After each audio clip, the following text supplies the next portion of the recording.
বাঁধ পারাপারের কাজ সঠিকভাবে করার দাবিতে মঙ্গলবার বিক্ষোভ প্রদর্শন করলো জলঢাকা নদী সংলগ্ন এলাকার বাসিন্দারা।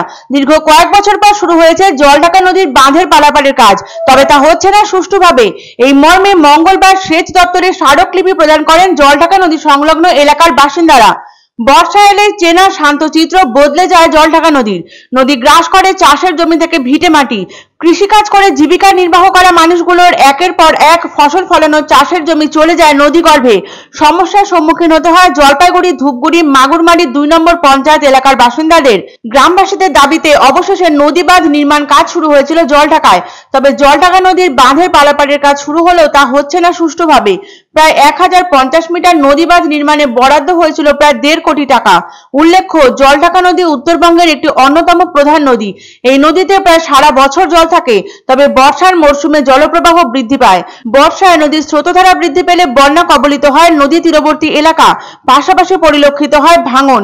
ধূপগুড়ি ব্লকের মাগুরমারি 2 নম্বর গ্রাম পঞ্চায়েতের দক্ষিণ আলতাগ্রাম জলঢাকা নদীর পাড়ে লাগাতার চলে ভাঙন। প্রতিনিয়ত বিস্তীর্ণ এলাকায় কৃষি জমি গ্রাস করে জলঢাকা নদী। বিঘার পর বিঘা কৃষি জমি বিলীন হয়ে যায় নদী গ্রাসে। নদী ভাঙনের ক্ষিপ্রতা এতই বেশি থাকে যে তা নদীর প্রায় তীরবর্তী এলাকার বাড়িগুলোর কাছাকাছি চলে আসে। নদী ভাঙনের কারণে রীতিমতো আতঙ্কে থাকতে হয় নদী তীরবর্তী পরিবারগুলিকে। অঞ্চলের বাসিন্দাদের অভিযোগ ছিল, একাধিকবার লিখিতভাবে অভিযোগ জানানো সত্ত্বেও নদী ভাঙন রোধে কোনো উদ্যোগ গ্রহণ করা হয় না প্রশাসনের পক্ষ থেকে। তবে দীর্ঘ প্রতীক্ষা শেষে শুরু হয়েছিল জলঢাকা নদীর বাঁধের পারাপারের কাজ, কিন্তু তা চলছিল চূড়ান্ত অনিয়ম মাফিক। সেই কারণেই জলঢাকা নদী সংলগ্ন এলাকার বাসিন্দারা আজ স্মারকলিপি প্রদান করে সেচ দপ্তরে। শুধু তাই নয়, নদী পারাপারের কাজ সঠিক করার দাবিতে রীতিমতো বিক্ষোভ প্রদর্শন করে তারা। প্রসঙ্গত উল্লেখ্য, কিছুদিন আগেই জলঢাকা নদীতে বাঁধ নির্মাণের কাজে নিম্নমানের পাথর ব্যবহারের অভিযোগ করেছিলেন এলাকাবাসীরা। ডুয়ার্সের অন্যতম খরস্রোতা নদী জলঢাকা। এই জলঢাকা নদী পাহাড়ি অঞ্চল পার করে ধূপগুড়িতে ঢোকায় স্বাভাবিকভাবে জলের গতি প্রবল, তাই প্রতি বছরই জলঢাকা নদী সংলগ্ন এলাকায় বন্যা দেখা দেয়। পাশাপাশি নদী গর্ভে বিলীন হয়ে যায় বহু কৃষকের জমি। মূলত এই কারণেই নদীর ভাঙন ঠেকাতে দীর্ঘদিনের আন্দোলনের পর বাঁধের কাজ শুরু হলেও তাতে উঠছে বেনিয়মের অভিযোগ। এর আগে এলাকাবাসীর অভিযোগ ছিল, অত্যন্ত নিম্নমানের পাথর দিয়ে হচ্ছে বাঁধের কাজ। তবে অভিযোগটি খুঁটিয়ে দেখার আশ্বাস দিয়েছিলেন তৃণমূল কংগ্রেস নেতা অমিত দে। তবে সুরাহা হয়নি কোনো কিছুরই। জলঢাকা নদীর বাঁধ পারাপারের কাজে অনিয়ম অব্যাহত ছিল।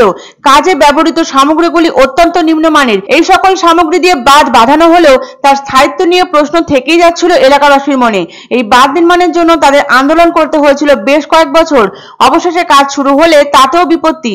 প্রচুর অনিয়ম হচ্ছে কাজে। এই কাজ যাতে সুষ্ঠুভাবে হয় তার জন্য মঙ্গলবার সেচ দপ্তরের ইঞ্জিনিয়ারের কাছে একটি স্মারকলিপি প্রদান করলো এলাকাবাসীরা।